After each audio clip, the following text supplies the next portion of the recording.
Sabéis que en muchos países hay una figura que es ese piso, esa vivienda de uso turístico, sea un piso dentro de un bloque de viviendas o sea una vivienda aislada. Un piso o una vivienda de uso turístico, al fin y al cabo, dependiendo del sitio en el que estés, tendrá una normativa o una definición más exacta o más precisa, pero básicamente se trata de una vivienda que va a ser destinada básicamente al alquiler. Y normalmente va a ser destinada a un alquiler muy continuado y además de una duración en general bastante corta. Ya te digo que la normativa varía mucho según los sitios en los que estés. En España concretamente y en la ciudad de Madrid hay ahora mismo la aprobación de un nuevo plan que lo que hace es regular de una manera más específica cuáles son las condiciones para que esos pisos, esas viviendas, puedan ser utilizados de manera legal, que obtengan su licencia como vivienda de uso turístico o como piso de uso turístico.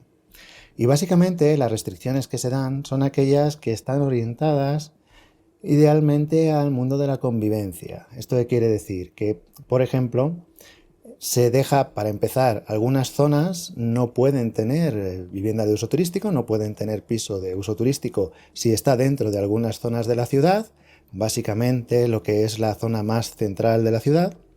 Y luego también hay otra serie de restricciones en las zonas en las que sí que se permite y básicamente están orientadas a que las personas que vayan a utilizar esos pisos de uso turístico no utilicen las zonas comunes del resto del edificio.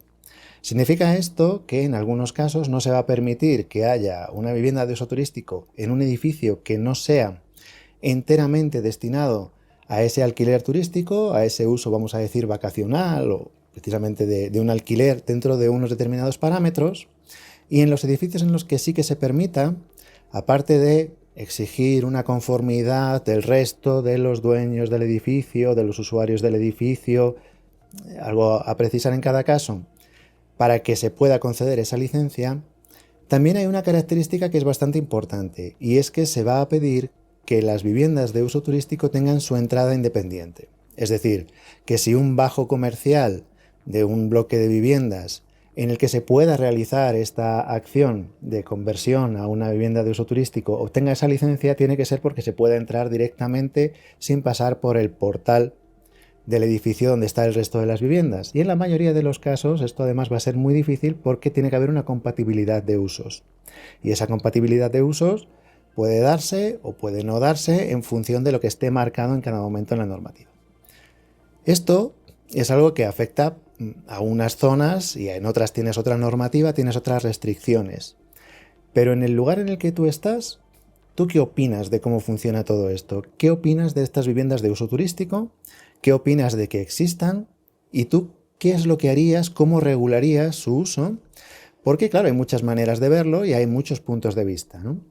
Y esto básicamente a lo que tiende a generar un poco el pensamiento es de aquello de que, aunque sea una vivienda que tenga una propiedad, normalmente hay una serie de expresiones populares que dicen aquello de que en tu casa pues pudieras hacer lo que quisieras y realmente esto no es así. Nunca ha sido así. Las viviendas, por mucho que tengas en propiedad, tienen una serie de restricciones de uso. Tiene un aforo máximo, tiene unas restricciones de uso.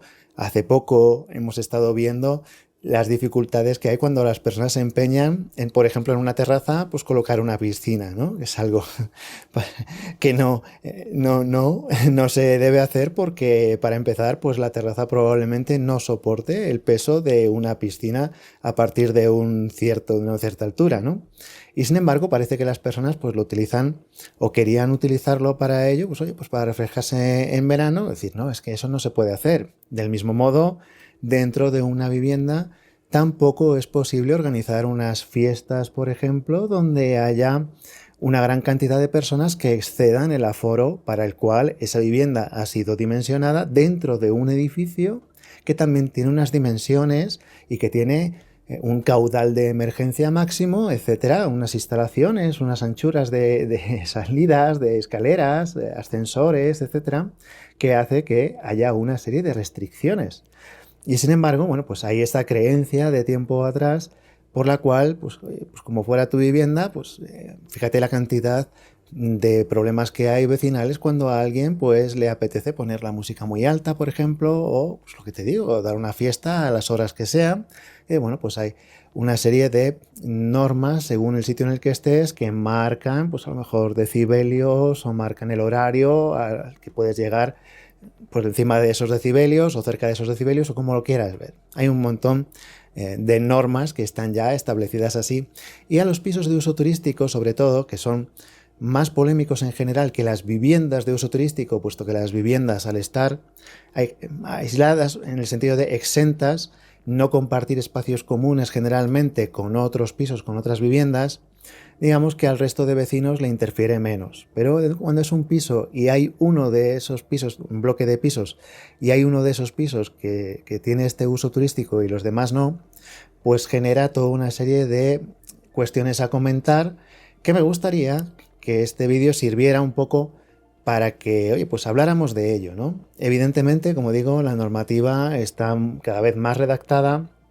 y sobre todo las plataformas tipo Airbnb te van a pedir esa licencia, esa inscripción en el registro de viviendas de uso turístico para que puedas incluir esa vivienda turística dentro de la plataforma. Y claro, para conseguir inscribirla dentro de ese registro vas a necesitar cumplir y demostrar que cumples con una serie de normas que se están estableciendo según cada lugar. Incluso en sitios como España hay unas normas que son generales estatales y luego hay otras que van correspondiendo a las comunidades autónomas.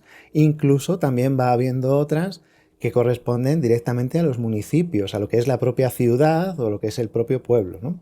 Entonces hay mucho que estudiar en cada caso y es algo que, oye, que lleva un trabajo para poder desarrollarlo. Entonces, si estáis interesados en este tema, podemos hablar un poco más en profundidad de ello. Y además, sobre todo, lo que me gustaría es que vosotros expresarais en este vídeo, nos dejarais en los comentarios qué opináis acerca de estas viviendas de uso turístico que en algunos casos tienen una fama mejor, en otros casos tienen una fama peor. Hay quien está muy a favor de estos pisos porque piensan de una cierta manera dentro de lo que es la hospitalidad y hay otras personas que están completamente en contra por las afecciones que pueda tener. También un poco casi son las dos caras de la misma moneda en función del punto de vista que se tenga y de cómo se perciba. ¿Cómo lo percibes tú? ¿Cuál es tu idea acerca de esto de los pisos turísticos? ¿Sabías todo esto de la normativa? ¿Es algo que te interesa? ¿Quieres que profundicemos más en ello? ¿O es algo que, bueno, pues que te da igual y que ya está, pues que ahí quedará? Eso lo decís vosotros y lo veremos según la participación que tengáis en los comentarios. Si veo que es algo que os interesa, evidentemente os hablaremos más de ello y si no es así, pues oye, tranquilamente pasaremos a otras cosas. Espero entonces que me lo digáis. Venga, hasta pronto.